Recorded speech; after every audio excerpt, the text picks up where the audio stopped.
Adding it all up, have you ever wondered every time you go through the drive-thru just how many calories or total grams of fat you are consuming?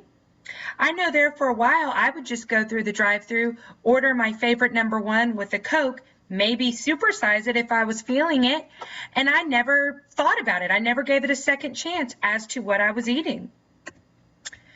Of the three, which of these do you think is the healthiest? I looked at my 3 favorite restaurants, Chick-fil-A, Subway, and McDonald's. I looked at their most popular items, your chicken sandwich, your turkey and ham, a cookie and a Coke from Subway, or your classic Big Mac fries and a Coke from McDonald's. Do you think there's one that's more healthy than the other? How many calories do you think a person would consume if they went to Chick-fil-A and had breakfast, lunch, and dinner there on one day, Subway, breakfast, lunch, and dinner the next day, and then McDonald's, breakfast, lunch, and dinner the next day? That's 3 days in a row eating at fast food restaurants. What you might find is actually a little eye-opening. As you can see here, I have made a table of what would happen if you were to eat breakfast, lunch, and dinner at Chick-fil-A, Subway, and McDonald's. If you can see right here, if you were to eat all 3 meals at Chick-fil-A, you would consume a grand total of 2,920 calories. The next day, if you were to go to Subway, you would have 2,330 calories.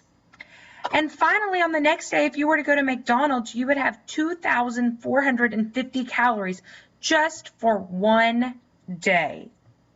Was any of that surprising to you? Did you think that one restaurant would be higher or lower than another restaurant? According to the 2010 Dietary Guidelines for Americans, your average middle school girl, 9 to 13-year-old, who's moderately active, should only consume 1,600 to 2,000 calories a day. Think back, were any of our meals under 2,000 calories a day? I don't think so. What are some simple changes that you think we could make? Do you think we need French fries with every meal? A Coke with every meal? And all of that was based on a portion size of a medium. What do you think could happen if we downsized to a small? Or instead of a Coke, if we had tea or water? Those are all small changes that we could make that could help reduce our calorie intake and have a more active lifestyle. So was your order correct? It should go Subway, McDonald's, and then this surprised me, Chick-fil-A at the end.